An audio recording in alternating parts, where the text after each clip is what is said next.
Assalamualaikum warahmatullahi wabarakatuh. Perkenalkan, saya Salsabila Najwa Anindya. Di sini saya akan mempresentasikan tentang Resum Pedoman Umum Bahasa Indonesia. Pedoman Umum Ejaan Bahasa Indonesia. Sejarahnya, Indonesia pada sebelum kemerdekaan dan setelah kemerdekaan mempunyai sejumlah ejaan yang pernah berlaku. Ejaan-ejaan tersebut yaitu ada ejaan Van Ophuijsen yang merupakan ejaan bahasa Melayu dengan huruf Latin, seperti huruf OE untuk menuliskan kata itu atau itu.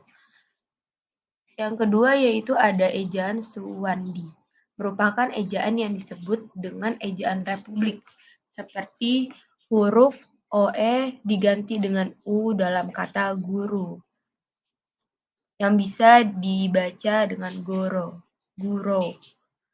Ejaan Melindo merupakan singkatan dari ejaan Melayu Indo. Adanya perkembangan politik dari tahun ke tahun membuat Indonesia dan Malaysia mengurungkan peresmian ejaan ini. Yang keempat, ada ejaan bahasa Indonesia yang disempurnakan, yaitu bisa disebut dengan EYD. Merupakan ejaan yang sekarang kita gunakan yang telah diresmikan sejak Agustus 1972 oleh Presiden Republik Indonesia. Ada 4 hal pokok yang disajikan dalam Peraturan Menteri Pendidikan Nasional Republik Indonesia Nomor 46 Tahun 2009 tentang Pedoman Umum Ejaan Bahasa Indonesia.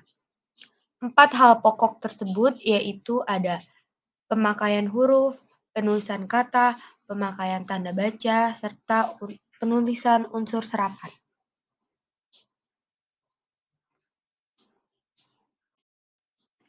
Dalam pemakaian huruf terdiri dari huruf abjad, yaitu A, B, C, D, E, F, G, H, I, J, K, L, M, N, O, P, Q, R, S, T, U, V, W, X, Y, Z. Yang kedua yaitu huruf vokal, terdiri dari huruf A, I, U, E, O. Yang ketiga huruf konsonan, yaitu B, C, D, F, G, H, J, K, L, M, N, P, Q, R, S, T, V, W, X, Y, Z. Yang keempat yaitu huruf diftong, terdiri dari A, I, A, U, dan O, I.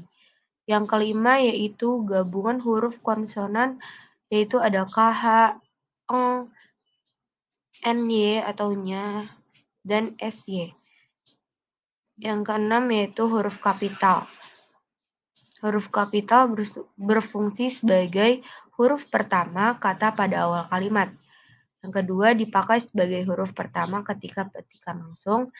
Yang ketiga dipakai sebagai huruf pertama dalam kata dan ungkapan yang berhubungan dengan agama, kitab suci, dan Tuhan, termasuk kata ganti untuk Tuhan. Huruf kapital juga dipakai sebagai huruf pertama nama gelar kehormatan, keturunan, dan keagamaan yang diikuti nama orang. Yang terakhir, huruf kapital sebagai huruf pertama unsur nama jabatan yang diikuti dengan nama orang, serta instansi atau nama tempat yang digunakan sebagai pengganti nama tertentu. Contohnya pada kata Gubernur Banten. Yang ketujuh ada huruf miring. Huruf miring dipakai untuk menuliskan nama buku, majalah, dan surat kabar yang dikutip dalam tulisan. Huruf miring juga dipakai untuk menegaskan atau mengkhususkan huruf bagian kata atau kelompok kata. Yang kedelapan ada huruf tebal. Berfungsi untuk menuliskan judul buku, bab, bagian bab, daftar isi, daftar tabel, daftar lambang, daftar pustaka, indeks, dan lampiran. Serta tidak dipakai dalam cetakan untuk menegaskan atau mengkhususkan huruf, bagian kata, atau kelompok kata. Untuk keperluan itu digunakan huruf miring. Dalam penulisan kata, Terdapat kata dasar. Kata yang berupa kata dasar itu ditulis sebagai satu kesatuan. Contohnya, Dani suka makan ayam geprek. Yang kedua ada kata turunan, yaitu imbuhan, awalan, sisipan, akhiran. Ditulis serangkai dengan bentuk dasarnya. Contohnya seperti kata berjalan. Yang ketiga ada bentuk ulang. Bentuk ulang ditulis dengan menggunakan tanda hubung di antara unsur-unsurnya. Contohnya yaitu jalan-jalan.